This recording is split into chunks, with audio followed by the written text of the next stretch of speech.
Hello everyone, welcome back to RevHang. I am Nathan as always, and alongside me is my good friend and co-host Ben Bagley. How you doing, Ben? Still thinking about Brad Pitt. Still thinking about Brad Pitt from last week. From last week. I'm still thinking about Tom Cruise from last week. Mm-hmm. Yes. Yeah. Anyways, this discussion has transcended the podcast. maybe I'll learn how to make YouTube shorts and put it as a YouTube short or something like that. Yeah. Release the movie cut. His wife reached out to me in earnest to settle the debate that ensued in their household. It might still be a debate. I don't know if we actually closed the book on that subject. I don't know if the book can be closed on that subject, even though Tom Cruise is clearly superior. Yeah, I still haven't forgiven him for Reacher, so. Okay. Well, this is not a movie stars podcast. This is a racing podcast. Thank goodness. So let's move into some racing and some paddock news to start off the episode. We have a lot of paddock news now. We Makes do. up for it because we haven't really had a lot in the It's past. It's been a few episodes. Yeah. So first order of business, Mick Schumacher, beloved son of Michael Schumacher, has taken a job racing for Ray Hall Letterman Lanigan Racing in IndyCar starting in 2026. Yep, replacing Devlin DeFrancesco. Good choice. Good choice. Yeah. What? They're not going to replace Louis Foster Rookie of the Year for 2025? Probably not. No. I'm very excited for him. That'll be a good spot. I think he had more to show in F1, and he was in a Haas. Yeah. With Nikita Mazepin as a teammate. Yeah, and we've actually seen the team do a lot better too without the old team principal. They've made, I would say, pretty big gains. Solid progress, yes. Especially for their rookie driver. Absolutely. Yeah, Ollie Behrman is killing it right now. Yeah. So, yes, Mick Schumacher to RLL, very exciting. Very good spot for him. I am very happy for the man. Toto Wolff has sold a partial stake in Mercedes. From what I read, it was not a very large stake. 5%, I think. Yeah, but still, I guess Get that that's bag, something. man. Yeah, get that money. Qatar is this upcoming week, the Qatar GP.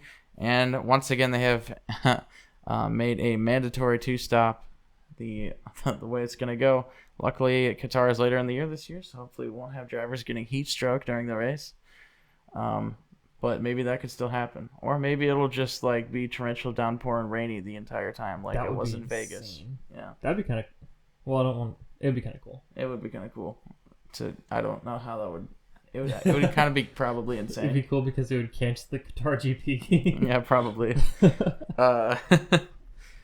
And thus, Lando Norris wins the Drivers' Championship. No, he's only 24 points ahead, so he would not win. But moving on, Aston Martin. You want to talk about this, Ben? Because you know more about this than I do. Yes, I don't actually know either of the names of the people who were let go, but Never mind. Aston Martin F1 team leadership has left. Retired. Let me make sure I get this straight. This is not Lawrence Stroll, though. No. Okay.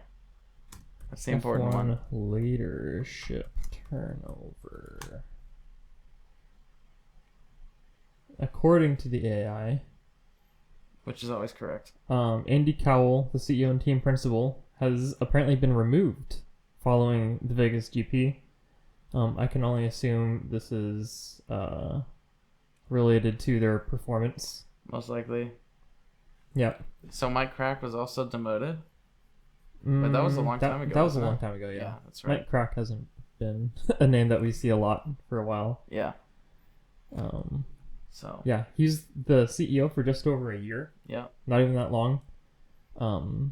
Naturally, this also gives rise to Christian Horner to Aston Martin rumors, which even more strengthened because Adrian Newey's already there. And Adrian Newey and Christian Horner are kind of, that's the team up. Yeah.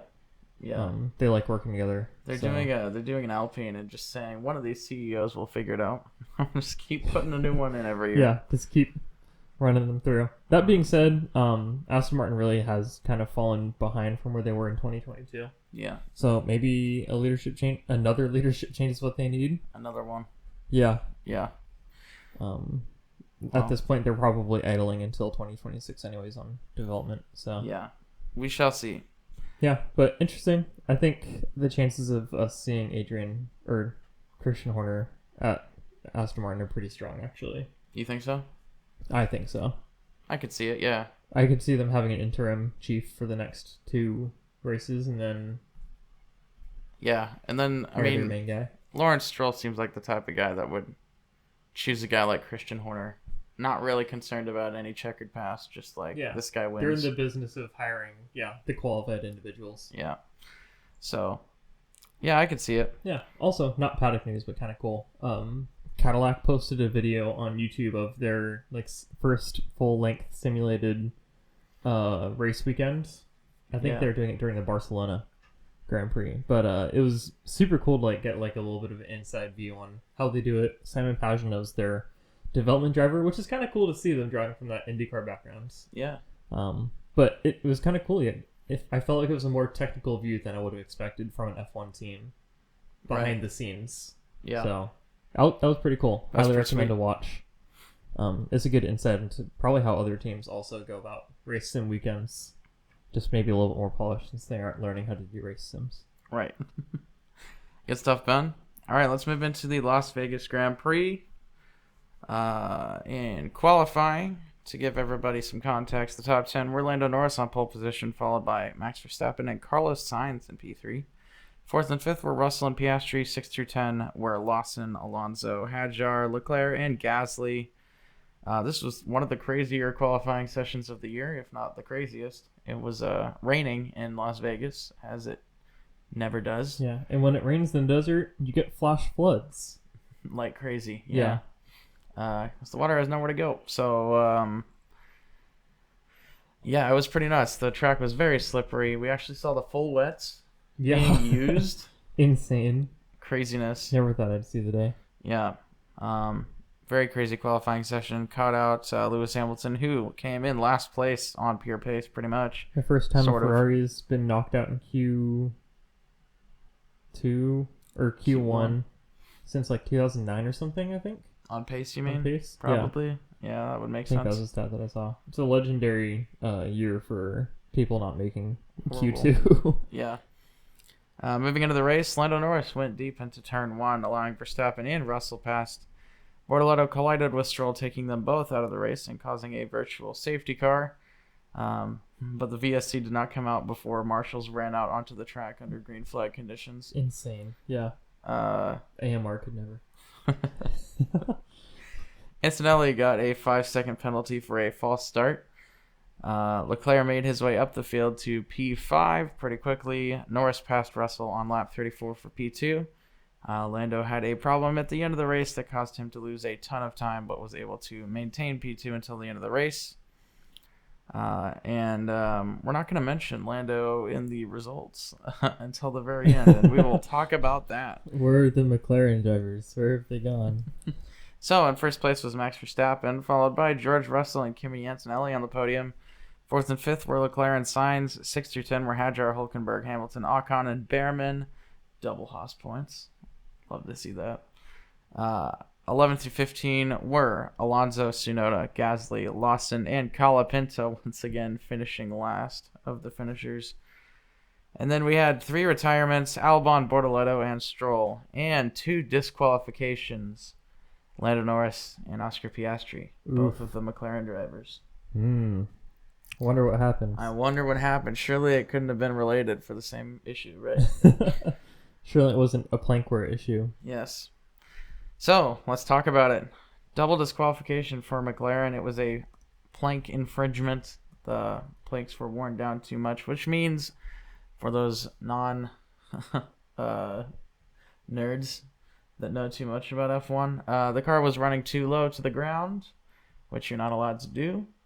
And so there's a plank on the bottom of the car made of wood, and I think it's just wood. Yeah. Yeah. I'm sure it's a very special, Basically. impressive piece of wood. Yeah, with anti-flammable spray on it or something. Yeah, and then shredded by titanium to make it spark and be flammable again, I guess. I don't know. I guess. If the wood wears down too much, they measure it at the end of every race. If it's too worn down, then they will disqualify you for running your car too low to the ground. And that is what happened. And there's some rumors going around that maybe McLaren had a way of getting around this for the whole year. And the FIA found out about it in Brazil. And after Brazil, they said that they were not allowed to use that system anymore. Mm-hmm. And that caused this problem. I don't know the credibility of that. To be fair, there is an article in the race about it. There is an article in the race about it, so the credibility is increasing. Way better than some guy on Twitter who's saying, "Trust me, bro." Yeah. Ben's source until right now was "Trust me, bro." So yeah, essentially the guy with Max Verstappen 33 in his title or something like that. McLaren was cheating. That's why they lost this time. It's because they're made not to cheat anymore. Well, again, if they did something and the FIA didn't penalize them for it and just said you can't do this moving forward, then it wasn't cheating. It was just finding a loophole in the rules and exploiting it, which, if you're not doing that, like Ben said earlier, you ain't trying. If you're not cheating, you're not trying, baby. Exactly. If you're not... Sure. Yeah. If the rules are gray, you're free to play. That was that was the saying. Yeah. Exactly. So, if that's the case, and McLaren are now trying to scramble to figure out how to make their car work without being super low to the ground, how it works. it might be an interesting end of the season for them. Yeah. One thing to note, Max Verstappen is back in the championship after we pulled him out of the championship after last week. Where's the it's so over, we're so back. It's so over, we're so back. We're so back. Part of the graph. Or if you're a McLaren fan, it's so over. So over. Yeah, so Max Verstappen is now tied with Oscar Piastri in the Drivers' Championship at 366 points, a mere 24 points behind Lando Norris, which, for those of you who know, a full race win is 25 points. So he's so back. They're one more plank wear event away. Exactly. Is there a sprint for either of these next races? There is. Yes. Qatar sprint? Qatar is a sprint. And so we've got three points paying sessions. I saw something earlier today that said if for the next 3 sessions it finishes Verstappen first, Piastri second, Norris third, for all 3, Verstappen will win the title by 1 point. I think that's fairly unlikely. Fairly unlikely. I think that's fairly unlikely that we get that exact order, but I don't think it's super unlikely that Max beats the McLarens if they don't know how to do right height properly now. Yeah, that's fair. That's actually a good point. So, we'll see what happens. What happens if we get to a point where it finishes Verstappen, Piastri, Norris for the first 2 times, and then we go into Abu Dhabi, and it's Verstappen followed by Piastri and Norris, and the only way for McLaren to win the Drivers' Championship is the team orders Piastri behind Norris to let Norris win the championship. Oh, the drama. Or if there's a shock safety car all the way up into the last lap, and then they let them race for the last lap. Yeah, let's not go back to 2021 vibes. I don't know. It's very unlikely that Max or Oscar, since they're tied, I forgot about that. will be able to win the championship 24 points behind Lando with 2 races plus a sprint left. However, it is far from impossible. We've seen some crazier things. I'm not laughing quite as hard at the still mathematically possible text next to Max Verstappen's name. Exactly, yeah. So we'll see what happens. It's gotten a lot closer, and all of a sudden, Oscar Piastri's downward spiral might mean he doesn't even finish second in the championship. Sad times if you're a Piastri fan. The man hasn't been on a podium in 6 races now. That's really hard, actually. That's crazy, yeah. Speaking of being on the podium, Antonelli with a miracle podium because of Lando's disqualification. Antonelli finishes 3rd. After starting, where did he start? He didn't even start in the top 10, I don't think. He was 17th. Did he start 17th? Yeah. Yikes. And even if he had gone up to 4th and stayed in 4th, that would still be, that's still an incredible drive. Yeah. So Kimi Antonelli started 17th, finished 3rd as a rookie on an insane tire strategy. The man saved his tires so well. And this is his 2nd podium in a row, isn't it? He's podium last race. Did he podium last race? He might have. I don't remember. What was the last race? Brazil.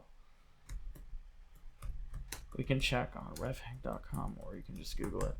Have you set up our SEO enough to make that come up first? Oh, no. What? You and your soccer bun. I know, it's Andreas, not you. Yeah. Hold on. Got the wrong roommate.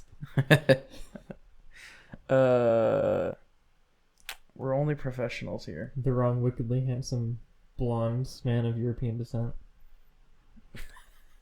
That's right. Yeah. I'm the short one, remember. You're the short one. He finished 25. Oh, because there was a sprint. Why does it have to make it difficult? No, we need to go to the script. It doesn't matter. I'm still curious, however. F1 Brazil 2025 results. Kimi Antonelli finished second. Yeah. Yes, that's right. That's right. Yeah, great week last week. I knew we put him on the thumbnail for the last one, but I couldn't remember what place he got to deserve that. So second podium in a row for the young man. Very good stuff.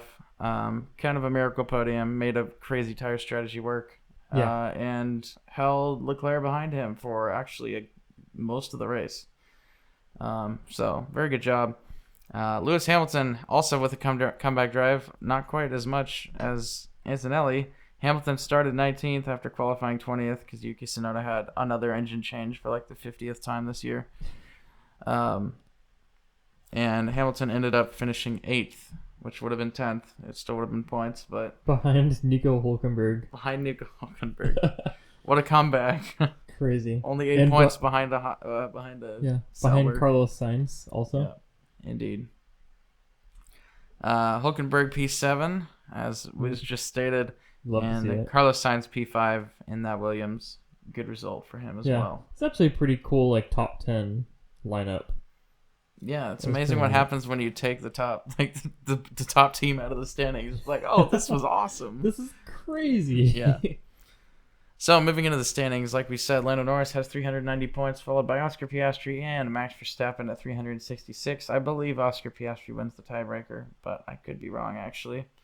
George Russell has 294, and Charles Leclerc has 226. So, that will be your 4th and 5th. Verstappen. Taking up a skateboarding career. I don't even know what that means, but... Never. Okay, never mind. Don't worry about it.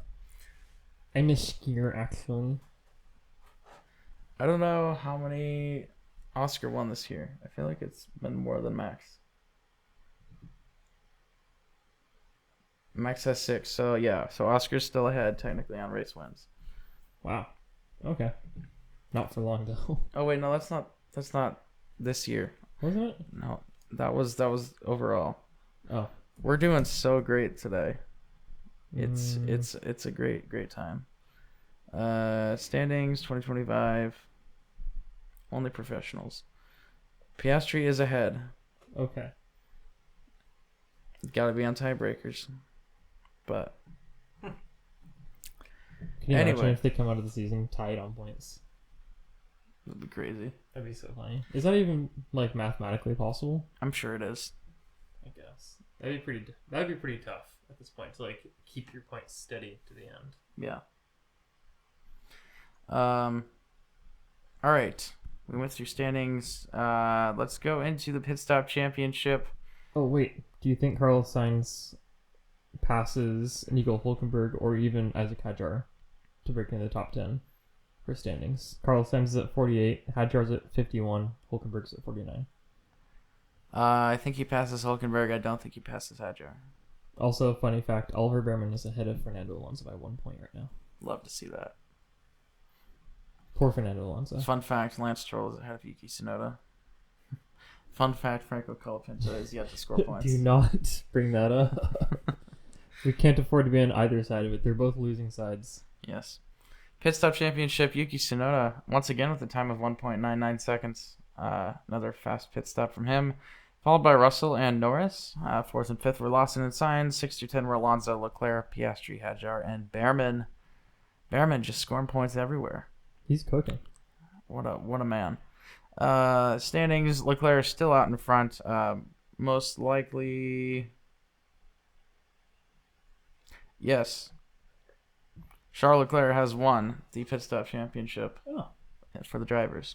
Congratulations on winning something. For Congrats. All around.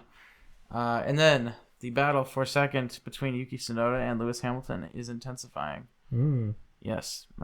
Yuki Tsunoda at 243 and Lewis Hamilton at 240. Then Oscar Piastri at 191 and Liam Lawson at 169. Nice. Moving into the constructors, here's where it gets really spicy. Ferrari has already won the pit stop championship for the constructors. The battle for second place is insane. Red Bull at 345, RB at 342, and McLaren at 342. Oh, wow. So it's going to be quite the battle for second place. Mercedes will come in fifth place. That is a super interesting comparison on like how the teams overall have been doing on pit stops this year. Yeah. And like how that influences their races. Like McLaren's technically third/fourth. Yeah. Despite having won the constructors. Right. And Ferrari's had a horrible season, and yet they just dominated pit stops. They do it a lot. Yep. They sure do pit stop. Haas having the best season they've had since like 2017. While having the worst pit stops yeah. of anybody. Sauber actually with a comeback. Yeah. 181. I'll be really interested to see how Cadillac does on pit stops. Like a brand new... Probably going to be pretty bad. Yeah. But what if they're not? What if they bring the NASCAR boys over there? They're used to doing that, like, you know, there's 4 guys out there running around doing stuff. Yeah. Imagine if you got, like, 4 NASCAR IndyCar guys. It's like, here, there's twice as many of you now. Yeah. They do the single... In NASCAR, they do the single nut now, right? Yeah, they moved to center lock with the next gen cars. The center lock, yeah. Okay. So I was thinking, well, a NASCAR guy is used to like having to hit that 5 times. Yeah. Now, so he's like, he comes to F1 with a wheel gun that's this big, and he's like, this is easy. This is crazy. I'll do them all myself. It's like the same from Cars. Exactly, Guido. Yeah, but yeah, I was like thinking about the IndyCar guys who do like. It's 2 guys essentially, you know, going front to back with the tires and just like toss them to the side. Like, what if you gave them more help? Yeah. Would they be faster? I don't know. That's actually a good question because it's essentially the same process because they're center lock too. Yeah. And so if you just make the guns better. Yeah, I guess they're not quite as precise because like F1 has like the whole timing, like computerized guns and all that. That can be trained. Whereas the IndyCar guys are like, all right, wheels off, chuck the gun away. Yeah, throw the gun. Imagine a guy's just in the habit and he throws the gun and hits like a Ferrari pit wall guy. Yeah.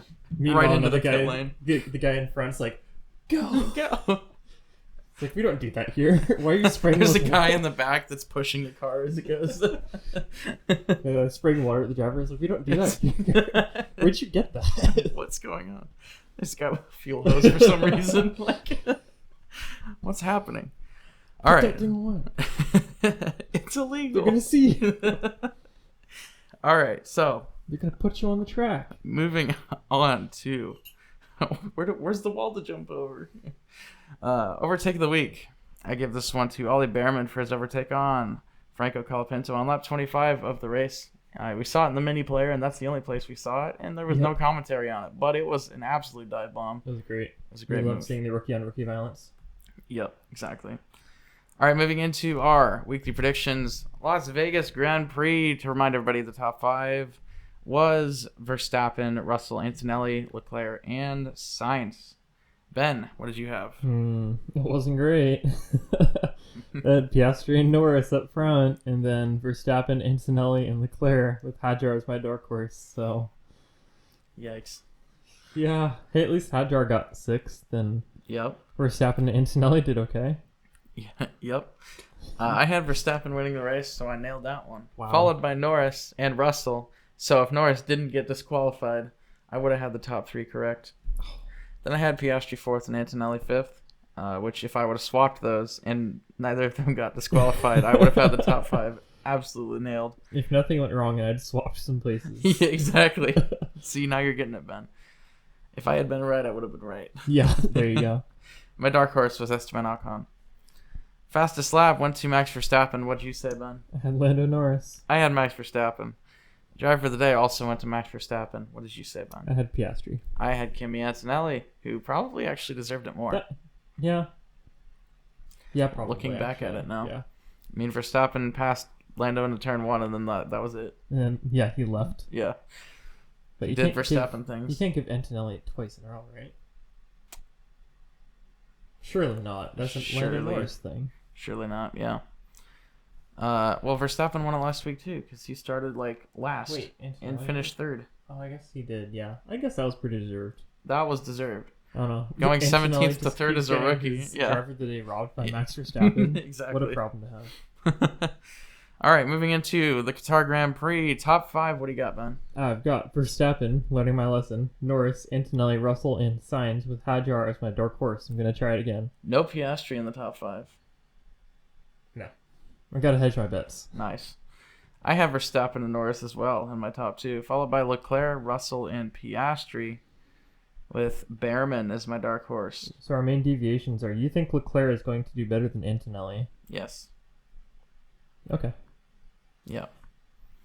Fair enough. I actually don't think Piastri's going to do that bad, but he's been doing so horrible the last few weeks that I couldn't put him higher than 5th. But this kind of track does suit McLaren because they are very good in high-speed corners. But now you've got me thinking about this whole ride height thing and how maybe the high-speed corners are not going to be as good. Maybe it'll be really bad. Yeah.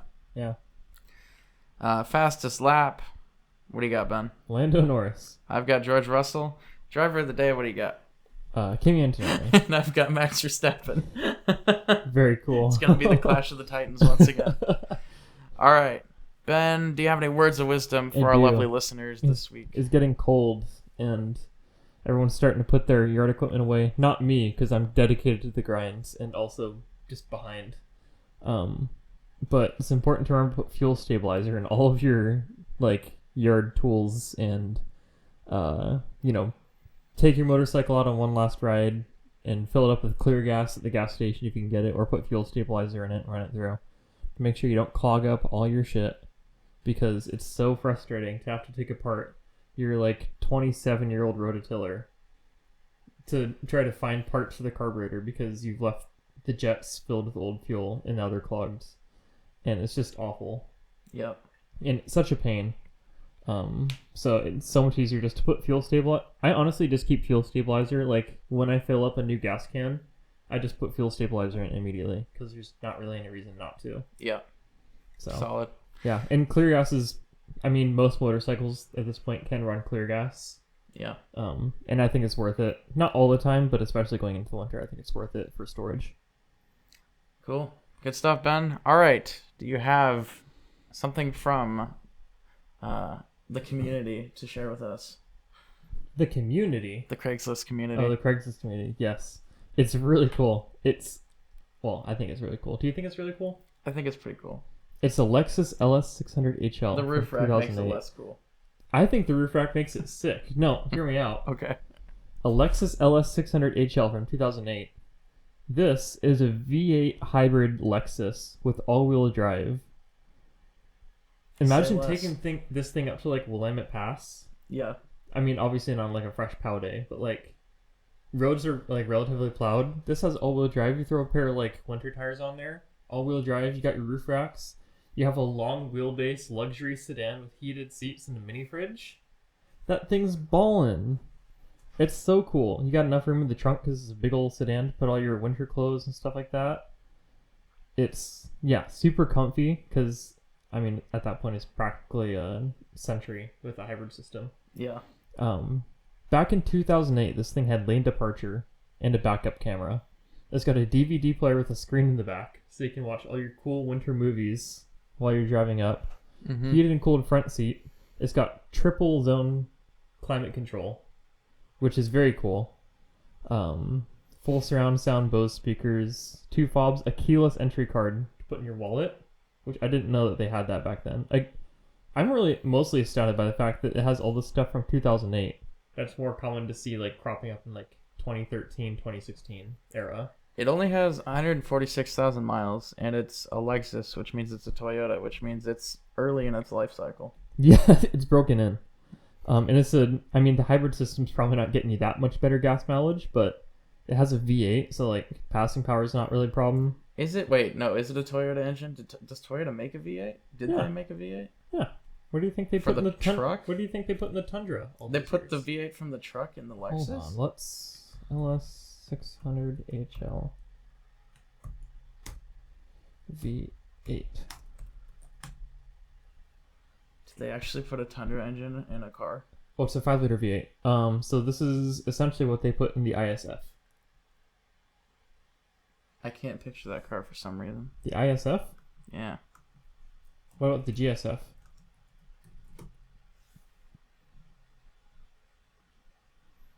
Okay. Gotcha. Yeah, the 5-liter V8 is what they put in there. I'm pretty sure it might not be Yes, related, but engine. they put a 5-liter V8 in their modern cars, like the IS 500 and the LC 500. Both use a 5-liter V8. And I'm pretty sure it's just an updated version of this. Gotcha. Um, MSRP at 104, huh? Shit, yeah. And they're selling it guess. for 15 with only 146,000 miles on it. That's a steal. That's probably the best depreciation you're going to see on a Toyota Lexus product ever. That's very cool. Yeah, it made 438 horsepower and 385 pound-feet of torque. That's a bit, yeah. Yeah. For a hybrid from 2008? Yeah, Yeah. and it's an all-wheel drive. Hybrids from 2008, Sedan. you would press the gas pedal and it would be like, It'd go eventually I'll think about it, yeah. As the motor tried to Let's generate take enough all the for power the away yeah. from the wheels. Because that's not what you really want. What you want is gas mileage. Yeah, Yeah, indeed. keyless ignition. It's pretty cool. It's good stuff, Ben. I honestly, this is a very cool car to me. Perhaps one of the cooler cars that I've seen on Craigslist. It's so clean too. Like the interior is pristine, just about. Like it's aged very well. Did I mention that it has a mini fridge in the back? Yes, you did. And look at all I the will legroom. say, I will be in the market for a car in about 9 months here. And if I saw that Would for you buy this? $15,000... If you were in the market for a car now, would you buy this over a new car, or like a cheap new car, or like a cheap-ish newer used car? I would be choosing between this and a new GR86. So, it would be a tough choice, but to save $15,000 and get this car, that's very enticing. It does have adaptive cruise control, also. In 2008? Yeah. Dude, what? Yeah. That's wild. Yeah, The you put- technology in this car. I know. It's all probably horrible versions of the things that Oh, we the think about now. navigation's probably so far out of date. Yeah. Useless. But I mean, Well, I never use nav. I just use my phone. yeah, if I just need use your to. phone, and you have a 13-speaker Bose audio system, which probably still slaps. Probably Philips, yeah. And I think this is actually the best generation looking of LS. It does look very Because good. it's so simple, it's so clean, but it still gives off like that executive sedan look. I would be very, very tempted. And Yeah. you would want rides all the time. I would. I'd be like, Nathan, when are you driving me? Chauffeur? Chauffeur me up to the mountain, Yes. please. Yeah, this would be such a great road trip car too. It really would. I bet it'd be so comfortable. I And bet it's quiet. so comfortable. Yeah. And quiet. That V8's probably so smooth. Yeah, heated and cooled front seats. My goodness. All right. Anyways, Cool car, Ben. Yeah. You sold me on it. I didn't like it at first, but the more you talked about it, the more I'm like, in 2008? Really? yeah, I used to have a 2009 Ford Taurus all-wheel drive, and not quite the same thing, but like the big, comfy all-wheel drive sedans that Yeah. are like vault quiet and Yeah. heavy, and just they drive so nice and they're quiet and they're so relaxing to drive. Yeah. Yeah, I Miss miss it. that Taurus. I got the thing up to well, I have to wait for statute of limitations to pass on that, but Okay. All right. Well. I have definitely gone the speed limit in it. Right. I'm sure. Mm-hmm. Mm-hmm. I'm sure. And you know for a fact, you can't tell me why, but it can go faster than the speed limit. I know just based on research If that you were I've to read, take it on the Autobahn. I've read that people who take them on the track in the Autobahn have exceeded the speed limiter, or the speedometer That's wild. readout. Yeah. Yeah. Yeah. Anyways, Thanks, Ben. And thank you, the listeners, so much for watching and or listening to this episode of RevHang. If you enjoyed, leave a like or rating on the platform you listened on. Subscribe or follow if you'd like to see more. If you want to see updated standings for F1 or a calendar of upcoming racing from that series, check out our website, revhang.com. If you have a question about racing or about us, hit us up on any socials in comments or DMs, and we may feature your question on the next show. You can follow Ben on Instagram at BenjiMeetsWorld and myself at 2N_squared. You can follow the RevHang page on Instagram, Twitter, YouTube, anywhere at RevHang Media. We'll be back in one short week to talk about the Formula One Qatar Grand Prix and its 2 mandatory pit stops. But until and then, it's sprint race. Yes, and the sprint race.